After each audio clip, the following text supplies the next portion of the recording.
started traveling without my parents when I was 10 years old.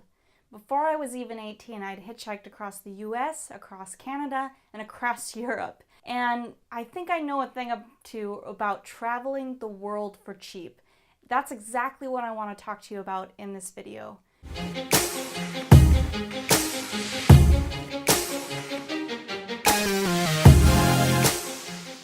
My name is Kamala Chambers, and I'm an online course launch strategist, which really sets my lifestyle up now to be able to travel the world. It doesn't have to be for cheap, but travel doesn't have to cost a ton of money. In this video, I'm going to talk to you about some of those tips on how to cut your costs so you too can travel the world.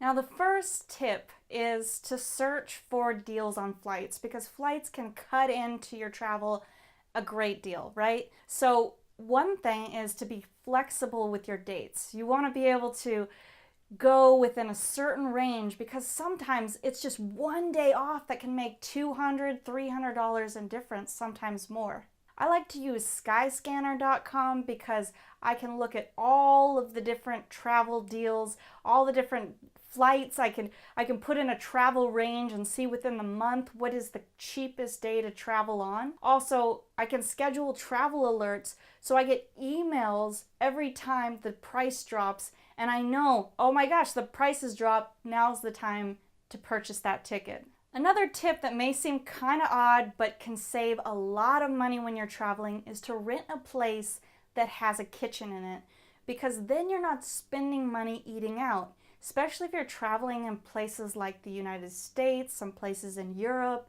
in Australia, you want to be able to cut your costs down, and eating out can really eat up your costs. The great thing about being in a place with a kitchen is that you can go out and you can find a local market or something with all the local flavors and bring it back and cook with those in your own space. That way you can save money on food and see what the local ingredients are like when you combine them all together. Another thing that can really eat into costs while you're at a place is transportation. So don't be afraid to walk long distances. Walking is my favorite way to see the world. It really is. You never know what little treasures you're going to find along the way. So getting into a taxi to go across town, maybe you want to walk across town instead and see what there is to offer. Now here's another great tip. Travel to places that aren't going to cost you a ton of money. If you want to travel the world, I would start with things that are a little bit lower budget, like Guatemala or Thailand. And in places like that, they kind of expect you to negotiate, so you can negotiate and get costs down that way too. Sometimes just because you're a foreigner, you're going to get charged more. So you might want to ask locals or make friends with locals and ask them what the standard is that they pay for things.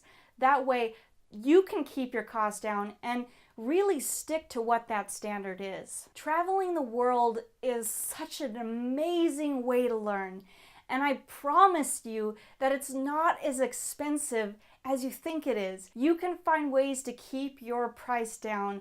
I absolutely recommend that you get yourself out there. If you have a desire, you can do it. I'm in my early 30s and I've been able to travel all over the globe and not spend that much money in the process as well. If you want to learn how you can travel the world and make money like Luis and I do, and how you can create a life of freedom and be able to work from yourself and work from anywhere, you can go to thrivinglaunchschool.com. I've got a training there for you that's going to set you up to be able to travel the world and work from anywhere and be your own boss. It's pretty awesome.